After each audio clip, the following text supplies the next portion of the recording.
and welcome. You're tuning in to Unbreakable Hope with me, your host, Jessica Rose. This podcast is all about seeking the light. In each episode, we chat with someone who has either overcome the darkness or who is actively spreading light within their own community. So let's jump into today's episode. I'm so excited to introduce today's guest. She is a sorority sister of mine, and Heather's going to be sharing some of her journey through the darkness and into being such an amazing community impact, from injury that's forever changed the course of her life to really loving the crazy life that she has now and giving a different definition to the crazy cat lady. You're going to love this. I'm so excited. So let's jump into today's episode. Well, I want to thank you so much for being here and being willing to have this chat with us today. Thank you for having me. Awesome. Well, I'd love to pass it over to you to give our audience a few minutes, introduce yourself a little bit more, tell us a bit more about you, and then we'll kind of dive in deeper to some of the things that you've gone through in life and some of the amazing things that you're doing now. Yeah.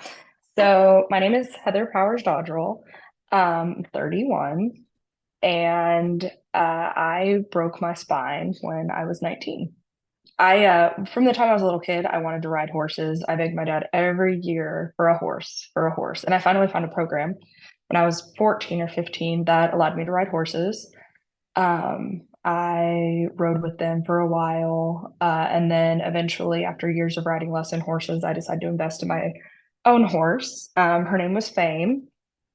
She was a 21-year-old Morgan, as broke as they come, like as they would call it, kid broke. She was an awesome horse, but she was old and she was getting slow, and I wanted to do more fast-paced events. So then my journey became, do I sell my old horse and get a young horse? Do I keep both horses? I was also in my first year of college and kind of going around that. So I was like, do I even have time to have horses? And I just happened to be browsing one night, and I'd kind of made the decision. I was like, I'll either like buy a horse or I'll rescue a horse. And I found a horse online. His name was, I honestly can't remember his rescue name. I honestly can't even remember his name now. That's funny. But I found this horse online. He was cute. He was a little spotty thing. He was gray, very handsome guy. I tested him out. He had some quirks about him, but I was like, you know what? He's not broke. Like, I've been riding a long time. I'm really good. Like, I'll train him. Um, so I have him a few days, and he's kind of showing his oats. He's starting to feel better. When we first got him to my friend's property, he was super sick. He had like yellow snot just coming out of his nose. He was kind of lame. I don't really understand what that rescue was doing, but he was not well taken care of when I got him. And so we kind of healed him up, and then I started riding him. Um, I really just I rode him in saddle, just around a round pen. He did pretty good. He was very sore on his back, so he had a very odd stride, I remember. And um, I would I told my trainer, I was like, I think I want to try riding him bareback so I can figure out like where we're going wrong here. Because like she would watch him, I'd try to feel it. And we just couldn't figure it out. So I threw on my bareback pad, which I'd used on my other horse hundreds of times, because that horse I could ride with a lead rope and actually nothing. She was a great horse. And so I start riding him. It's kind of dusky out. Um, and I remember my friend's daughter kind of ran by and he crow hopped, which, if in non-horse terms, that's like a mini buck. Like they kind of just jump sideways. And I was like, okay, that was weird. So I was like, kind of reestablished myself, tightened up on the reins because I kind of felt him tense up too. And then just, I remember out of nowhere, the flying, uh, as I was flying off his back. And this is like still the funniest part of everything is I remember on my way down, I don't know how far I fell to this day. I don't really remember much, but I remember thinking, if I do not hurt my skull and die, my dad will kill me, because my dad never liked the fact I loved horses so much. And I always wore a helmet, and so I was wearing my helmet, but I knew I wanted to protect my head still, so I tucked my head in and I took most of the landing on my left shoulder and like this whole side of my body. So I remember seeing my trainer and her then husband like looming over me, saying my name, and I'm like, can't function. I don't know what they're saying. So I'm like laying there, and they're no one thought to call 911. They're just like, well, we'll wait for her to wake up. And I kept telling her, don't call 911 because I don't want my dad to know. And so I call my mom and I'm like, Mom, I'm driving to your house. I'm going to stay the night with you. And I somehow home I we get my she had already put my horse up. He was she had already put him up, and I don't know, he was being wild. And I like pull myself into my truck at the time and I start driving to my mom's. And I remember I had like a throbbing headache. I was dizzy. And my mom's house was maybe 20 minutes away from where I used to train horses. And I pull up into her driveway and I call her and I'm like, I can't get out of the car on my own. And she was like, You're really beat up. And so her and her then husband come out. He starts doing like a concussion exam and he's like, I don't want you to go to sleep. I don't know if you're concussed. And I was like, okay. So I had to stay up a few hours. And then at that point, she's like, you need to call your dad. And I called my dad and I told him I was in a bad horse accident. I'm staying at my mom's because I don't think I can make it home. Um, and he's pretty disappointed, but like also he's worried. So I get back home the next day and I felt like I was hit by a truck, which Jessica would know about. But I literally, they always say the hardest part of horse riding is the ground, and I will agree. I hit, and it was no grass, it was straight dirt, straight hard dirt. Um, and so over the next course of the next few months, I started reporting to my dad just how much my body hurt. And like my shoulder wasn't moving much anymore. My knee was sore all the time. My back was just throbbing. Um, and so finally, it was like 6 months later, we're like, we should probably go to the doctor and make sure. Like, we waited. Why? Why? So it was October. And I remember going into the doctor. It's the first time I'd ever seen this orthopedist. And he's like, What hurts? And he x-rays everything that hurts. And he was like, Well, you're about to have a lot of surgery. And I had an impinged shoulder. Um, I had impinged my elbow. I had basically knocked my knee just like somewhere. We don't know. We don't even know what was torn. And then he told me I had fractures in my spine, in my lower vertebrae. And so he said it like, he's like, these could be old, these could be new. I'm not a spine doctor. As long as it's not hurting you too bad, like, let's go ahead and put those off for a while and fix everything else. So for basically the entire time I was in college, I was having some sort of surgery every 6 months to try to basically repair myself. And so at the time, I was studying criminal justice and forensic science, which I ended up graduating with. But after I had my knee fixed a few times, my shoulder repaired, my elbow repaired, my other elbow repaired, that just happened. Um, I finally get to the point that I'm like, my back pain is excruciating. And so actually remember I was doing a craft with my best friend Ellen, and I was maybe like bent over the bed like 40 degrees, not that much. And I couldn't stand back up. And I told her, I said, you need to go get my dad to get me back up. I can't stand it up. And my dad had to like actually like hold my back and like push me straight up. And he was like, we got to do something. So at that point, it was about 2015. I then was still kind of looking for jobs. I was actually working for Dell at the time. And I go to a spine surgeon. He's like, You're a perfect candidate for surgery. He was like, um, basically, I had something called spondylolisthesis, which is where your spine is supposed to sit like this, and mine had started shifting. So I was at basically, I think I was at 60% slippage on my L4, L5, L5, S1. And so he's like, the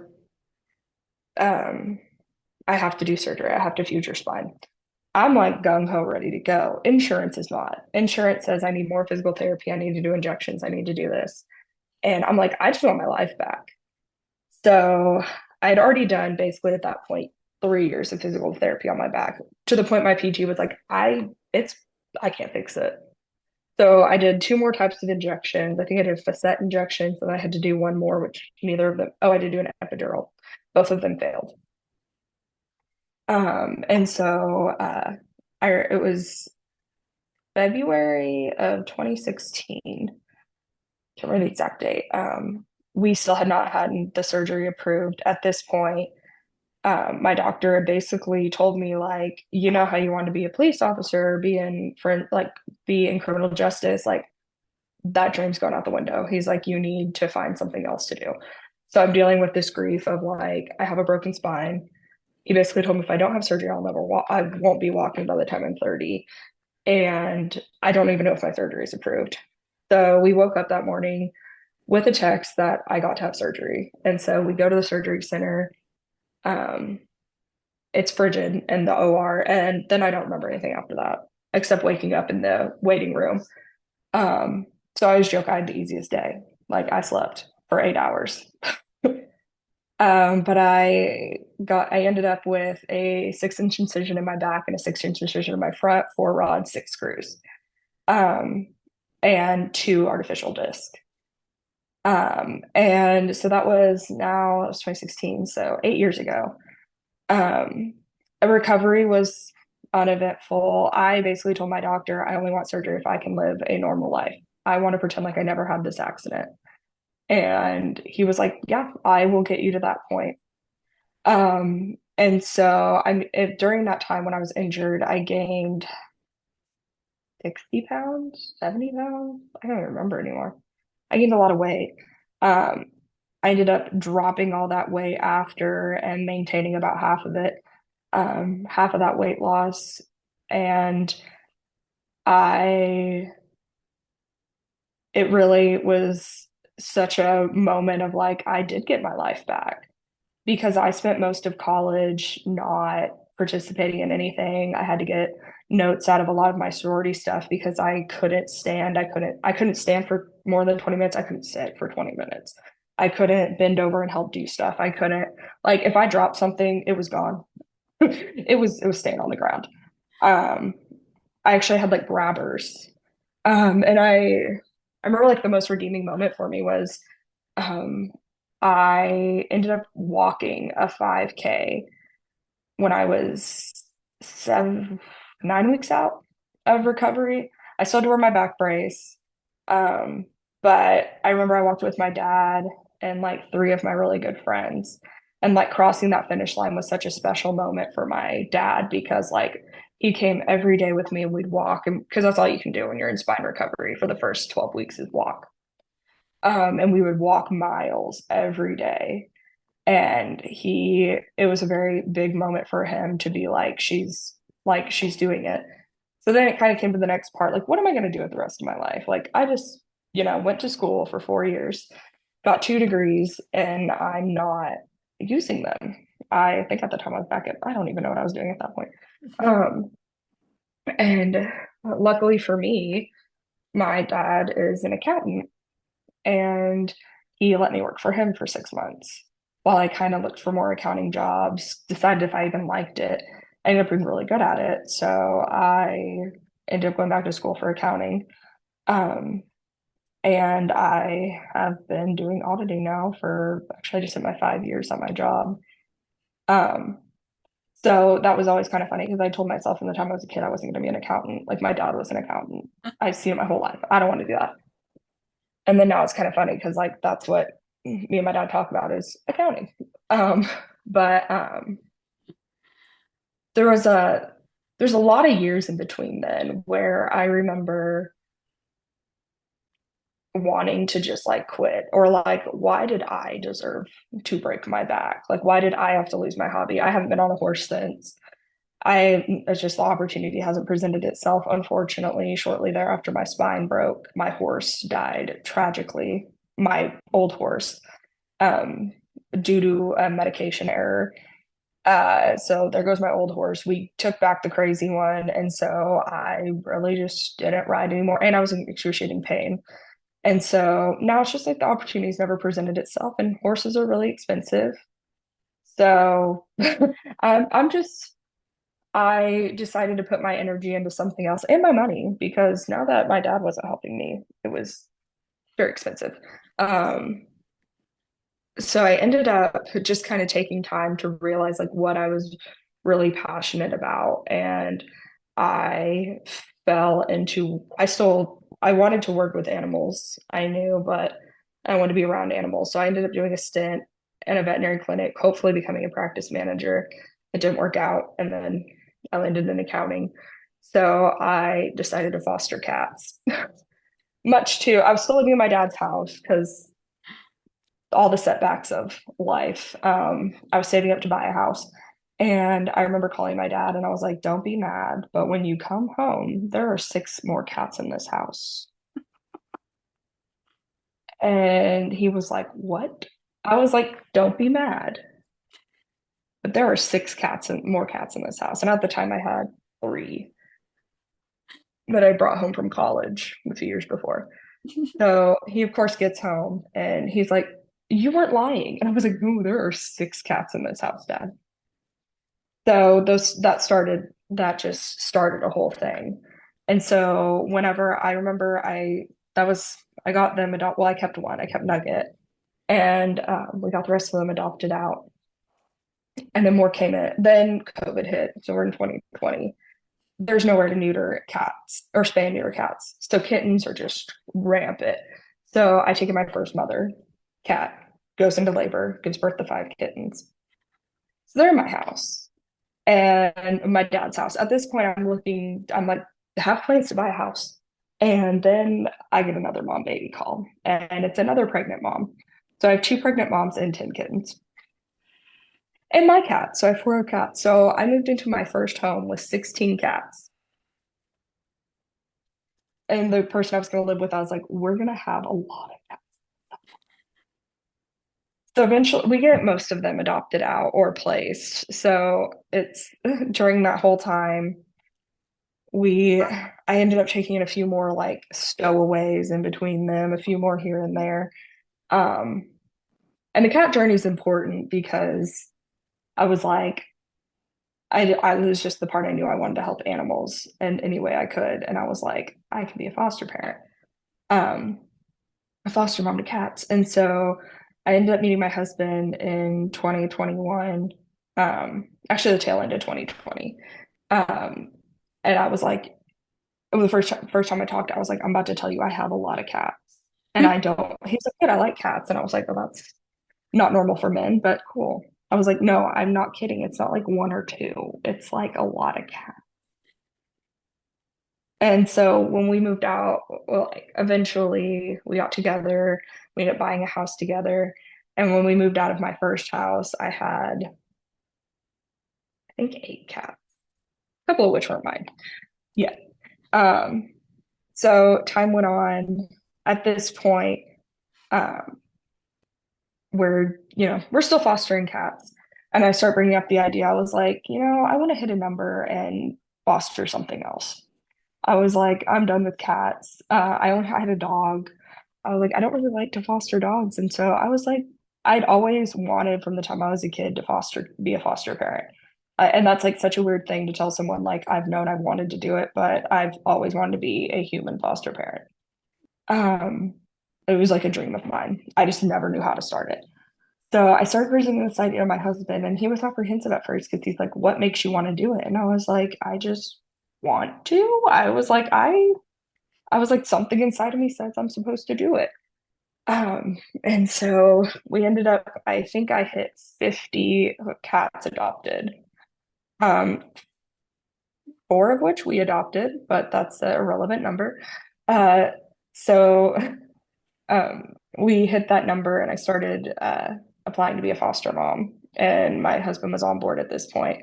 During this time that we're kind of having these discussions, I get diagnosed with a condition called anterior cutaneous nerve entrapment syndrome. It's not a rare condition by any means, it's just a rarely diagnosed condition. I was having unbearable stomach pain for months and with no clinical symptoms until I finally went to the Cleveland Clinic. And he said, basically, here comes the back injury again, due to my spine surgery. Um, at some point they probably damaged a nerve. And that nerve, since the way it was described to me, your nerves feel like a tree.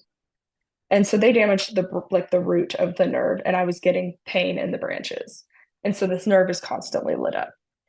And so he was like, he's like, we can do, you'll have to meet with basically your options are pain management. And I was like, I'm not going to be put back on opioids. Like, I'd had a bad experience with those when had back surgery. Like, and he's like, no, no, we're not going to do that. We're going to do injections and stuff. So I actually end up finding a pain management doctor in Oklahoma who did residency at Cleveland Clinic and was very familiar with this condition because Cleveland Clinic's really the only place that's diagnosing this. Um, and he does all the things, and he's on board. He's in the same thing. He's like, they must have nicked a nerve or just years of the hardware being in there. He's like, something caused this injury. But he's like, I can fix this. He's like, but I think you should understand this condition more. So basically, on your skin, you have like your like not skin. On your body, you have like a layer of muscle, then you have fat, and then you have some other stuff, and then you have skin. And then the nerves kind of run through here. And here's my nerve. My nerve is pinched between here. And so it's just always going to be lit up. So like it would always get worse after I ate because you naturally bloat. And at this point, we were still like, are we going to foster after we have children? We foster during we have children. And we had to come to the decision that I cannot naturally bear children because the added pressure of being pregnant could end up being detrimental to the child because the pain is so bad, it would cause stress and Yeah. things like that. And so we moved our foster care journey early. So we basically were like, we're not going to have biological kids naturally unless we get a surrogate. So, like, we know we want to have kids and we know we have so much love to give to kids. Let's just give some kids some care. So, actually, I was with my job, one of my clients is a foster care agency, and I contacted them and told them I was like, I want to start the process, but I have 7 cats. And they have to buy. So we ended up actually, after going back and forth a lot, we were able to end up getting a waiver that was like, we've seen their house, they have a clean house, they have ample space, their house is not disgusting. Because like you think of someone with 7 cats, you think it's gross, but like we have a lot of space, and my cats aren't gross. They're very well taken care of, and so we ended up. Now we're moving into 2023. We took our first placement in August of 20, or first official placement in August of 2023. Um, and it was 2 girls, 6 and 7. That's how old they were when they went home. Very sweet. And it was really a story of watching like this dad get his life together and step up and be a dad instead of just like being on the sidelines. So they ended up going home in December of 2023. They had been in care about a year at that point, and we'd only had a portion of that time. And something important to understand with the foster care is you have 2 tracks. You have termination track or reunification track. And they were on a reunification track. So basically, our job was just to just support them and support the family in the best way we could.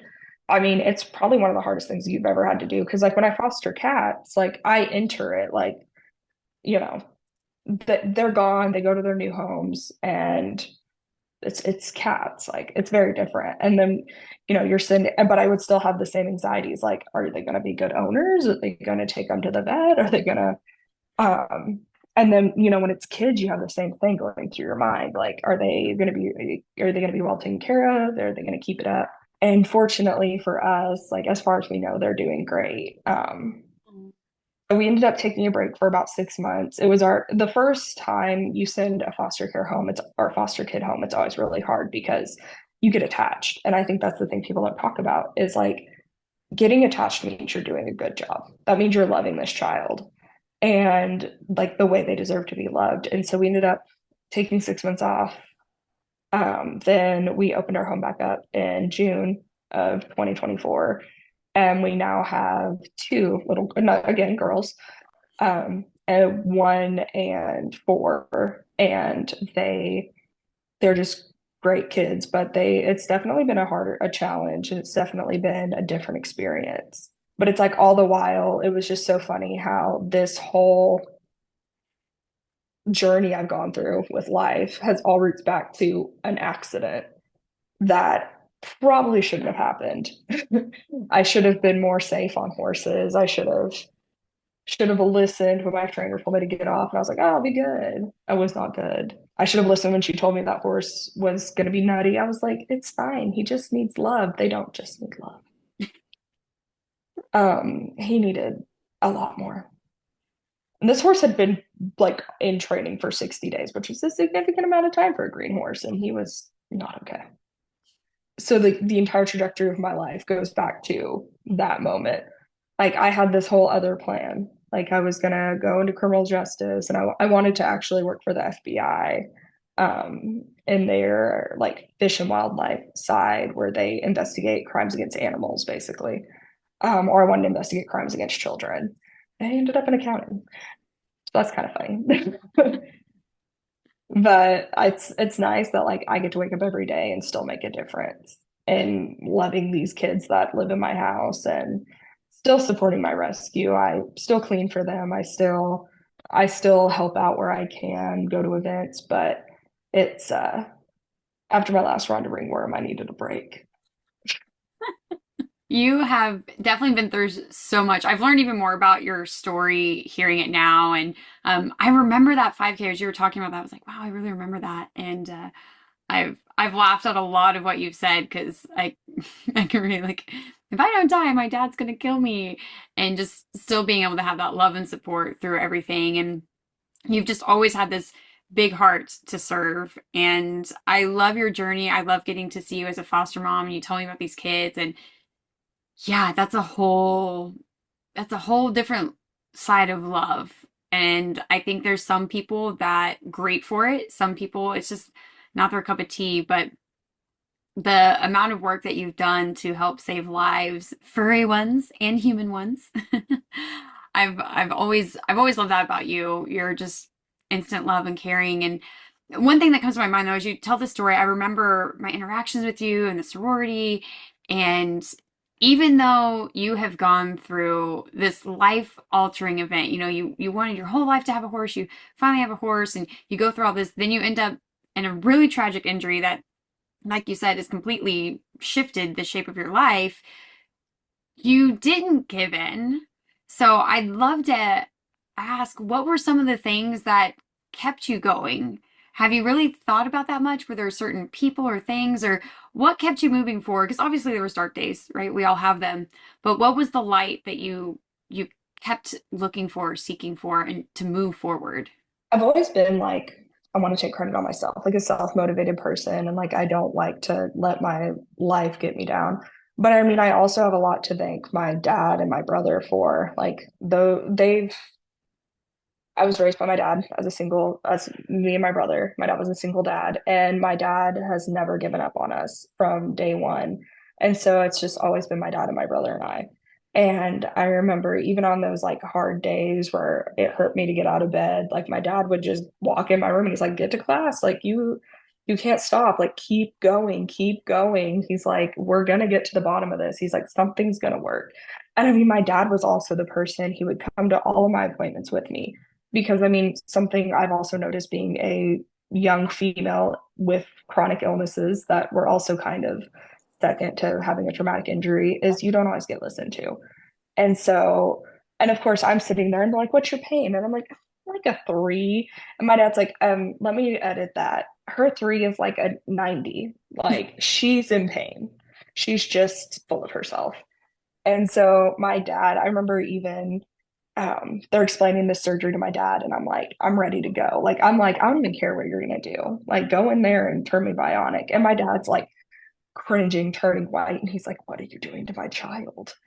And like my dad was like, I remember my dad being like, "But will this fix her? Because I'm not gonna make her go through this if she will not be fixed." And the surgeon, like Dr. Stanfield, I wish he was still in Oklahoma. I recommend him to anyone. He said, "I will fix your kid." No, he had no qualms about it. Like he was like, "I'm gonna fix your child." And like, I just remember I was like, good, because I don't want to live this way.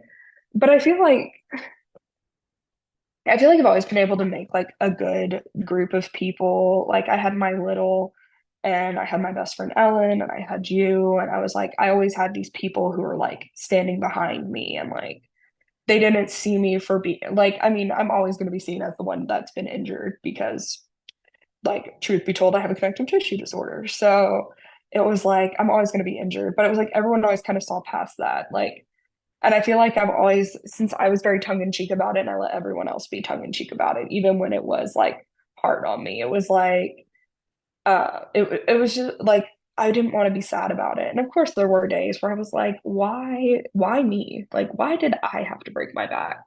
Or it's like you see your friends having fun or being able to do stuff. And like the amount of times I've had to sit out of it, like I used to have to sit out because I technically fell into the category of having a back injury because I had a back injury for 5 years. And even after, now I'm like, now basically an ER doctor was like, you have the strongest spine of anyone because you have metal in it. So like go off, just don't hurt your other levels. And I was like, you pitch a good idea. I was like, don't. And like my husband's like, don't tell her that she's gonna go skydiving. And I'm like, maybe. So I feel like for me, it was just like always having people, like my people to back me up. And I mean, even I remember um, right after, so after you have a big spine surgery, you have to walk within an hour of waking up. So like as soon as you're like barely functioning, they're like, you got a nurse in there who's like, come on, you got to get up. And I remember I woke up in the recovery room.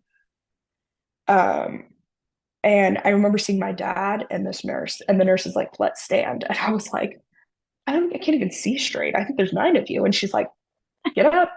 And I remember they helped me like turn out of bed. The local had worn off, so it's hurting. But I remember I sat on the edge of the bed and I looked at my dad and I said, Dad, the pain, it's gone. It was filled with a different pain. It was the pain I'd lived in every day for the past 5 years of my life was gone. And it was filled with this like it was just surgical pain. And then she said, now you got to stand up. And she's like, and I'm going to tell you right now, it's going to hurt. And I was like, I'm thinking like, I've had surgery. It's not going to be that bad. I remember my feet hit the ground and seeing white. And I looked at that nurse after the white cleared. I looked at that nurse and I was like, I'm gonna.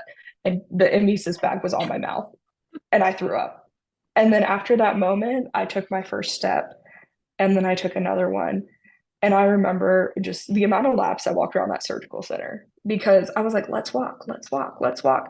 And then, like, the whole time I'm there, I have friends coming in to say hi to me. Like, and my friends were so proud of me because, like, they're like, you're finally here.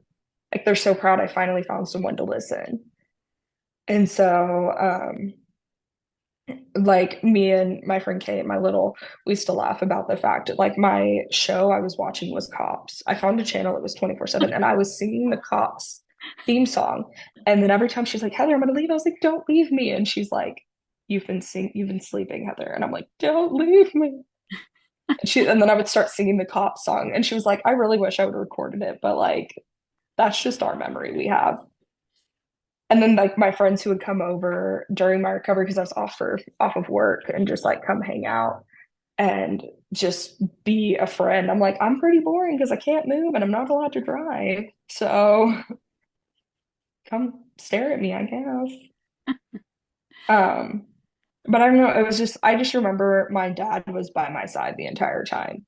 I lived in his house and I mean like even on the days where I didn't want to get up or like I couldn't get up, like I because the pain was in waves. It was like you'd have a really good couple of weeks and all of a sudden it hurt again.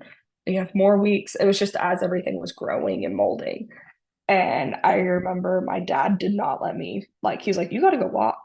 He's like, I don't care if you're tired. I don't care. I'm like, go. He bought me an easy chair because we found out it was easier for me to get in and out of than a bed. And then like the first time I decided to try to sleep in bed, that next day my dad's like helping me get up and I'm like, I think I can do this. Um, and then I mean taking me to physical therapy, trying to learn the exercises so he can help walk me through them. And it's because I was very drugged up from on pain medicine. My dad making sure I had my medicine and And so, I mean, he was probably the biggest person who just kept pushing me. He was like, you're not, he's like, even when like there was pain days that were just excruciating, he was like, get out of bed. He's like, he would always go back to my grandfather. He was like, your grandpa was shot in the back and went back to war. Like, I think you'll be okay. I was like, thanks, Dad. So it's like now there's been two Powerses with broken backs. I just didn't get the full body cast. Feel kind of cheated, honestly. Oh my goodness. That knowing your dad too, I can totally see him doing all this. And I think I have the same thing. My testament is definitely my support system. I'm very blessed to have a mother and father who are very involved, and my mom supporting me through everything. And it it really is, even it seems so simple, like unnecessarily simple, but having someone even just going to appointments with you, I think is so important no matter what the injury is. I remember going to some of the first appointments when my husband's brain cancer came back. And of course, I felt at the time, I felt like the dumb kid in the room because he had already gone through all this. He knew the language, he knew what to ask. And I'm sitting there like, I don't even know how to take notes. This is above my head. But being there as a support person, being there as someone who can ask more questions, because sometimes you feel like you get that like hazy, like glassed over hazy, like you said, oh, okay, you're gonna do surgery and it's gonna fix and everything's gonna be great. All right, let's go. Let's do this. I don't care about anything else. And your dad's like, whoa, I need more information. I need to be able to have a better understanding of this to support and move forward. I think that our support systems and who we surround ourselves with really can make a huge difference in our life. And it's really awesome to know that you had those supports and now you have even more supports as you're moving forward. Something that I know we've joked about back and forth because we both had a lot of surgeries. I'm pretty sure you've had more surgeries than me. Have you lost count, or do you have an idea of how many surgeries you have actually had at this point? I always have to, like when they ask on the line at the doctor's office, like list your surgeries. I just put C chart at this point, mostly for time's sake. Like if I'm going in there because I have a headache, I don't really think you care that I've had my foot operated on. But a lot of my surgeries, so I would say related to the horse riding incident, I had two two on the shoulder, one elbow, my knee three times. So six, my spine, seven. And then all the pain medicine that I took killed my gallbladder. That had to come out. Um, yeah, I think that's it for horse injury related. But then it was like kind of funny, come to find out as I got older, I have Ehlers-Danlos syndrome. So I have a connective tissue disorder. So everything that fell loosey-goosey after my horse riding incident was probably going to fall anyway. So I ended up having to have two foot surgeries later on. I had to have this shoulder and elbow repaired. Um, I think that's it. I always joke with my physical therapist that like the things I'm like tell them the joints that we haven't fixed yet. I'm like, you're ready. We got wrist and hips and my right knee, which she's thriving. But it's just funny. Like to me, it's my husband's like, we're gonna make it through a year without another surgery. And I'm like, don't talk so fast. I have a stress fracture going on 5 months. Like I'm like, it's just part of my life. And it's like, I don't know, for me, it's just so funny because like I have people who I remember when I had to have my right foot repaired. Yeah.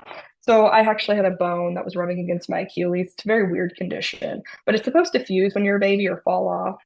And mine didn't. Mine just stayed bone and it eventually was causing problems. They just like popped it out.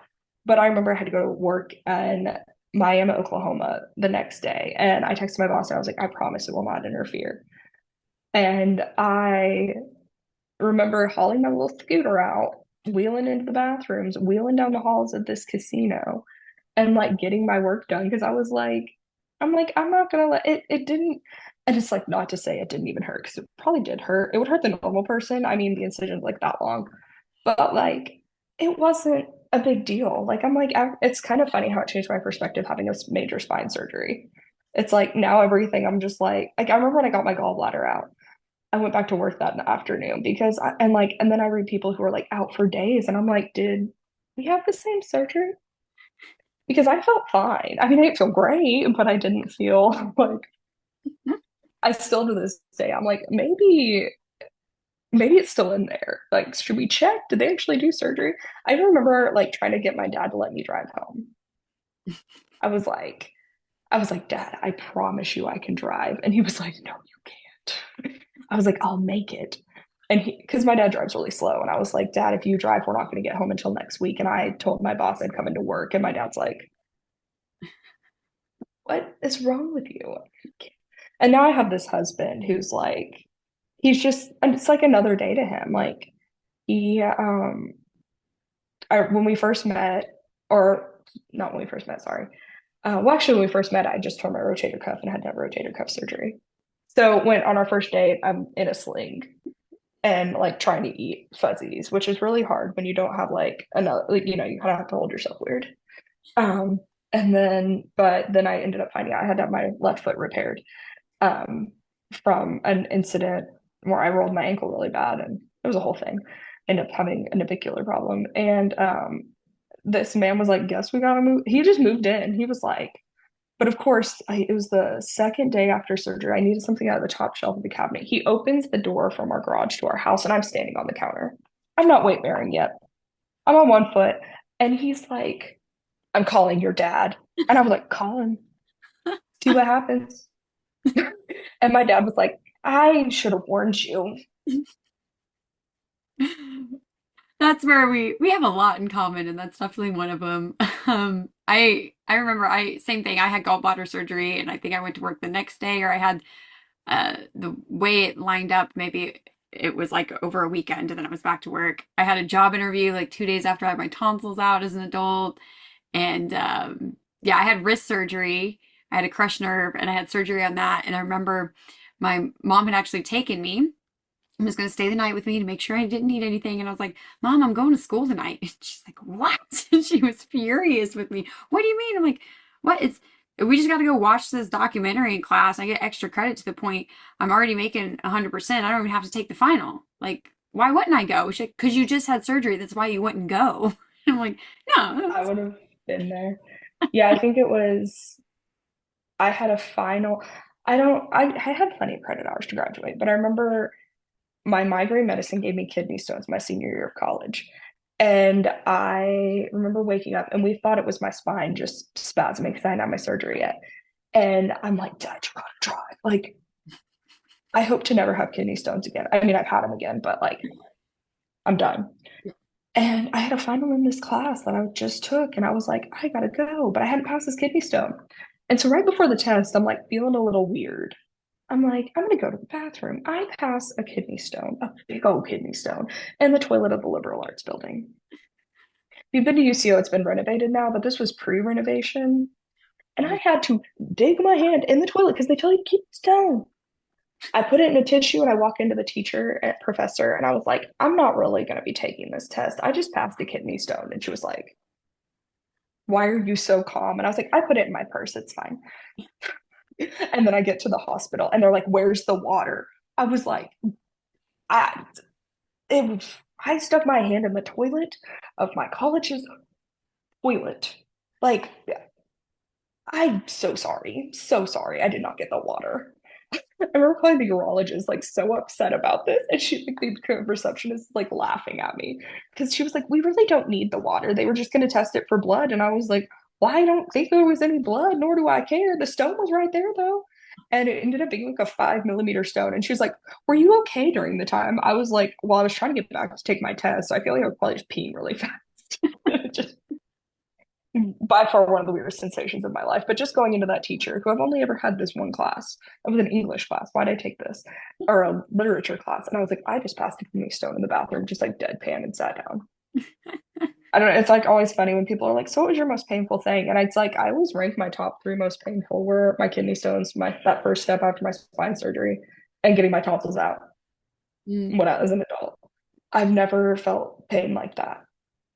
My dad loved it. I didn't talk for a week. I'm a talkaholic. I was trying so hard to talk. It was ridiculous. My dad's partially deaf, so I'd be like, Dad. Couldn't hear me. I was like, I could have been dead on the floor. That man would have never heard me because I had no voice. But he, yeah, I know it's just funny. It's like to this day, I'm like, I think I've just become like numb to surgeries. But then, of course, I started getting tattoos, and my last one I about like died on, and it was the easiest tattoo ever. But I was like, I think I'm becoming weak. I turned 30 and got soft. That that cracks me up. I think that's the perspective and everything that we go through in life, right? Emotional pain, physical pain, it's all I love when they ask, like, on a scale of 1 to 10, and it's always normally with 10 being the most severe pain you've ever had in your entire life, right? So I, like you, I think back to what felt like my eardrum had ruptured. I had my shin bone broken to realign my kneecap and was taken off all pain meds. Long story there. Those are definitely my top two. I've been rear-ended twice, and probably the more painful one is the Mack truck rear-ending us because I dislocated all my ribs from my sternum in the front. But my probably, my first rear end was also like pretty high up there. But I think of that. So today, ironically, I went to chiropractor, been battling some shoulder and back stuff from constantly lifting my husband and transferring him and stuff. And they ask like how much pain you're in. And I thought of that, right? This 1 to 10 scale. I think like anything above a 3 means I'm taking medication. And I'm not taking any medication. So it's like a 2, right? When doctors adjust it, like your dad adjusting it, no, no, this is like a 90. I don't care what she tells you. This is not normal to accept this level of pain. And then as you get older and maybe further away from those experiences, your memory of that pain changes, your body changes a little bit. But I always laugh. I've seen the same physical therapist since the initial injury. He was like the first one I was prescribed to go to before I had all my surgeries. And so it's like I still see him and any new injury, he's like, "What's your pain like?" And I'm like, "Eh." And he's like, "Okay." And Heather, eh.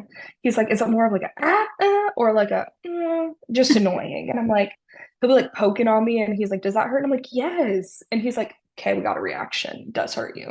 And we was trying to figure out if my foot was broken. He was like poking it, and I was like, "Rude, stop." you're But it's just so funny because he's like, he'll be like, he'll have like one of his students like do a little assessment, and they're like, "She says her pain's only 3," and he's like, "That's Heather."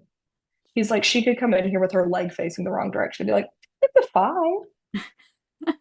It'll be fine." I drove myself here. I do know one other thing, and I know we're running close on time, but I did also want to talk about your love for exercise and some of the things you're doing because even with pain, I'll never forget you came to a cycle bar class with me and you were in a sling, like shoulder in a sling, and everyone's like, "What are you doing here?" And just your love for exercising and some of the things that you do to keep your brain and your body healthy. So, if you want to take a few minutes to share a little bit more about that, maybe what are some of your favorite things? What do you love so much about exercising? So it kind of dawned on me actually, because I remember sending my brother this text. Um, I started exercising once I was cleared from my doctor after my spine surgery. Because I was like, "You did this surgery. I owe you that I'm gonna get fit, like, and exercise and work out." So I started training with a trainer. I started lifting weights. And like my dad is a ex-power lifter. And so, I mean, my whole life has been fitness, fitness, cardio, fitness. And he was always like, "You'll love it if you do it." And I'm like, "No, I won't," because like who wants to be like their parents? So I like shied away from exercise. And then I kind of realized I fell in love with it. And I don't know, I like being strong. I've always been stronger. Just, I think it's just my build. My husband says I'm very stout. He's like, "You're like squished." And so I've always been a stronger person. And so it was like, I like proving to myself how much I can lift and how much I can do with all this stuff going wrong. But I also have ADHD. And so it's like I do something for a while and I'm like, "That was boring. Let's move on." So I lifted for a while. It got boring. I was like, "I'm gonna cycle." I stayed with cycling. And then I stayed with cycling for a while. And then that ended up just phasing out. So I got into running. And I mean, I've been running now for, well, I would have been 6-ish months had I not broken my foot. But I've been running, and I remember telling my brother, who's also a runner, I was like, it's like for 30 minutes, I don't have ADHD. Like, my brain is constantly like turning, like, there's multiple times a day at work where I'm like, I gotta turn this music off. And I'm like, it's my brain. Like, I gotta turn the brain noise. I can't turn the brain noise off. But when I'm running, it's just like me, my music that's actually coming from a headphone, and just like trying to improve. It's like I get really competitive with myself too. And I come from a very competitive family. So it was always like, who can lift more, who can push more weight around. And for a while, I mean, I beat my brother and sometimes my dad in what I can do with legs just because I have really strong legs, which is because during spinal recovery, you build your quads up and just having a knee injury in general. And I have a really strong core, contrary to popular belief. And so it's just running kind of became like, "Oh, this is something fun to do." But I really think it just came down to the fact, like, I think I took it for granted for so long because, like, you do burn a lot of calories riding horses. So, like, that's how I exercised. And then when I couldn't for such a long time because I was in between surgeries and injuries, it would be like every time I started, something would happen. And then I finally got to this point where I was like, I can work around this, like cycling with a sling on, or I have just really weird feet. They get messed up a lot. And it's like working out with a boot on. I just avoid things um, and it's just like, but that's not to say like I don't get like in slumps sometimes. Like I've been like an exercise slump recently just because like I would like my foot really got me down because I was doing so good with training. And then I went on a run right before a race I had, and my foot had been hurting, like it's been hurting. And I finished my run and it was hurting. To the point I was like, I should go to a doctor. And I ended up having a broken foot. And they were like, how long has it been like this? I was like, months. You really got to break me down to get me to go. And so now they're like, why is your foot not healing? So I think it just came out of a place of like something to do to like numb the brain noise and also like still continue to prove to myself like I can still do it. Like it's also I do yoga and I have Ehlers-Danlos, so I'm naturally like have loose connective tissue. And I think the thing is to me, like, my friend's husband had to have a back procedure, and he's like, I'm worried I'll lose my flexibility. And I sent her a picture of me touching, like, flat palming the ground. And I was like, this is double level fusion. Like, I was like, don't worry. And I feel like a lot of people don't have the recovery I did because it's like you meet people who still, Mm. um, I met a person who like still wasn't lifting over 30 pounds. And I was like, I could never. Like, especially now being a parent, that's what's so funny is it's like I have this foot injury. And he's like, okay, I don't want you lifting more than 15 pounds. And I'm like, too bad, because my infant's 30 and my toddler's 40 and they like to be picked up. So sorry. Um, and it's like I've always wanted to just be strong. It's like I always had to fit in with the boys. And so it was like being strong was how I used to fit in with my dad and brother. Mm. And it's like also just, they're pounding their chest all the time. So like I gotta pound my chest too. We don't I was used to like I used to want to play with the boys when I was younger. My dad would be a little sexist and be like, that's a boy's sport. And then now like it's so funny. My dad is like, you can do whatever you like, girls can do whatever they want to do. And it's like I've always felt like that was important because I'm like, you just woke up one day and decided like it's like you can do what you want. And he's just so it's just so funny. Like he went from this guy who was like, you can't play hockey because you'll break your back and die. And I said, joke's on you, I already broke my back. And it was doing a sport you said I could do with much fight. But yeah, it's like I played sports and I was never good at sports. Still not good at sports. So it's like, but I was always able to exercise because you're only competing against yourself. Yeah, I love running is definitely my favorite sport. I shock a lot of people when I say that as a rowing coach. And I tell people I competed in 7 different sports, but no, like track, like running was my jam.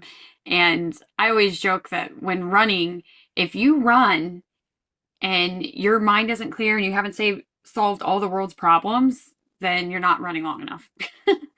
And that was one thing, is like also being an accountant. There's times like I literally will work all day and can't figure something out. And it was like back when I was cycling and I go to a cycling class and halfway through I'm like, I'm like trying to take a mental note, and then I'm like, hold on, I like go to my phone after class. I'm like typing in what I need to type the email to. And like my dad has these moments too where he would be like, I can't figure this out. I'm gonna go lift weights. And then he'll be lifting weights, like leave the gym, go home and finish what he was doing. Because it's like it's just so much mental clarity. And it's definitely something like I've been able to like bond with people over. Because like of course me and my brother are still in constant competition. And he's like, well, I'm faster than you. And I'm like, well, Ryan, you actually grew legs. I didn't. Also, I'm very like top heavy, and you are. You turned into a little string bean thing. I'm like, I'm built like dad, like a linebacker over here. I also just feel like, I don't know, it's like everyone can be a runner. It's whether you're going fast, going slow, like, and I take I've done the class at Red Coyote twice. And it's just so nice to see all the people who come out there and try it because then they're like, they go from walking to like, oh my gosh, I just ran a 5K, only walking like 10 minutes as opposed to before. It would, yeah. And it's just, it's one of those things. It's like most everyone can try it, or it's like getting out and walking. And I think that's the thing people get. I got down on. I'm a victim of this. It's just like, well, I'm injured. I can't work out, and it's like there's something out there for everyone with fitness. Like I was even saying, like, I guess I could do chair exercises. I'm like, but I've even done like what with yoga. It's like, well, I had broken my big toe a couple years ago. Oh, with it's a long story. And I remember doing yoga with one foot, just like switching the moves around. And so it was like then it probably wasn't the best form, but like it was getting my body moving and just like working around stuff. But I don't know. I think that's the most important thing about fitness is like everyone can do it and everyone can benefit from it. It's great. And even if it's just like 10 minutes a day. I don't know. It's like I always feel corny, but it's like get outside and play for 10 minutes a day, that little tea set commercial. And I'm like, but it's so true. Like I remember like now that I have kids, I'm like, go play outside. Get some sunshine. Meanwhile, I'm like, don't let the sun touch me. I will burn. I think that's a great point. There's something for everyone, and it's one of those try everything, see what works for you. And ultimately, our physical activity is for our brain health. Our brain is our biggest, most powerful part of our body, our biggest organ. It's fascinating.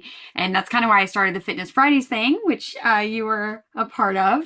So hopefully we'll be able to get out and do more of those. It's just encouraging people like look at all the different opportunities that are out there. Get going. I love I think they call the program right like Couch to 5K or something where Hmm. and anybody it's like anything. We don't know what we're doing when we start anything. But then as we start doing something, whether we're doing like on the job training, whether you're going to college, right? Everything has to be learned over time. So I think that that's really cool and really powerful. Well, I really appreciate you coming on and telling your story today. I'd love to give you a moment if you want to recap. We've been chatting now for about an hour, and I just think your message is so powerful to people. So I want to give you a few minutes if you want to recap. Leave us with some nuggets of wisdom before we close out this episode. Yeah, so I remember a few years ago, I was actually interviewed for a gym promotional video. I don't even know where that video went. But I remember telling the interviewer, like, I've always considered life like a marathon, not a sprint, because, and I still live like that. So it's like you're gonna have to stop and maybe take a break, or you're gonna get a blister, or you're going to need a snack, or you're gonna need a drink of water, or you're gonna have to go to the bathroom. And like, that's okay. It's like as long as you just keep moving forward. And I remember like that's something my dad has always drilled into my head is just keep moving forward. He's like, it doesn't matter if you're moving fast, if you're moving slow, just inch your way forward. And I mean, even now as a foster parent, um, that's one thing is you have these kids who have seen so much. And it's just like as long as I can wake up every day and encourage them to it's just in it like, I know life is hard, but like you're stronger than this and like you're stronger than and it's I feel like I have to wake up and be the like even when I'm at my worst I have to wake up and act like the sun is shining and the bees are buzzing and the birds are chirping when I'm like it's not feeling that way but like you got to show up for them and it's just I don't know. For me, I feel like I've never stopped because I'm like, I'm one of those people I know if I stop, I'll feel everything going wrong. So it's just like, I just have to keep myself going no matter what. But yeah, I mean, I guess to sign off, I will say, with both, it's just an important message for me, but like with both any sort of animal rescue, um, child welfare, get involved in your community in whatever way you can. Right now, there's a very large need for both animal foster homes and children foster homes, but also just a need for support.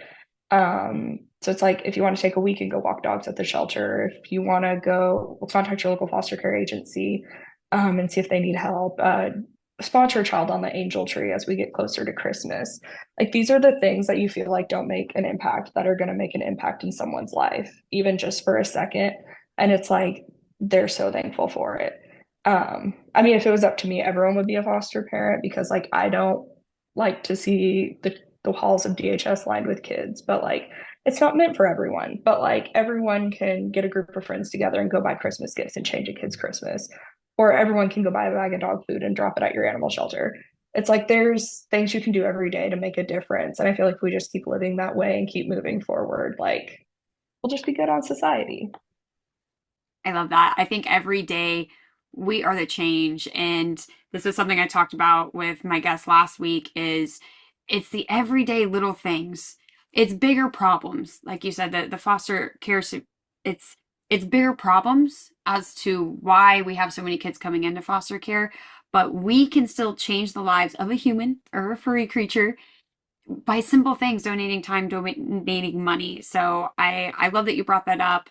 I think those are great actionable tips for people to be able to reach out and learn more in ways that they can help impact their communities because that's where real change happens, right? Is it's us making those efforts that we can. So And I also think just helping others really brings a light to yourself. So even if you are having a dark day, knowing that if you donate, it's because I mean, shelter costs are very cheap for animals. So if you donate $100, that's 3 or 4 space surgeries.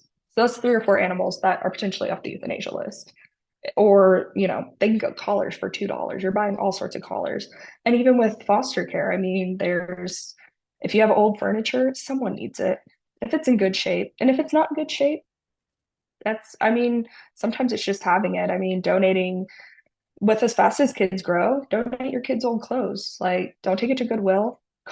Just start calling. There's foster care agencies all over. And I mean, I can even send that reference. Start calling to see if they have a need for size whatever, because there's a need. And I mean, I don't know, it always fills my cup every day. Like even as a foster parent, when my foster kids are growing and it's like they grow out of something and I get to be able to take those clothes to the foster care agency because I know a younger child's going to be able to use them. Or just like, I donate we donate to our rescue all the time. It's like and so it just like fills my cup knowing that like these little things are making a difference or it's like helping in some way. And even if you don't get to potentially see it with your own eyes, like people recognize it and it's a great thing. definitely, I 100% agree with that. Well, thank you so much again for not only your time, but your wisdom and your vulnerability of sharing your story and telling us all the things you've been through and the amazing work that you're doing for our community, for our furry community and our human community. I really appreciate you. Thank you for having me. Thank you, listeners, for tuning in. If you found this episode inspiring, please share it with someone you never know who needs more light in their life. May this serve as a reminder that there's always darkness in the world. Do not let it consume you. Always seek the light. Please take a moment to do the good old subscribe, rate, and review. Your support means so much to me and it helps me spread more light and love. Until next time, be kind, be loving, be human, and don't ever let anyone steal your hope.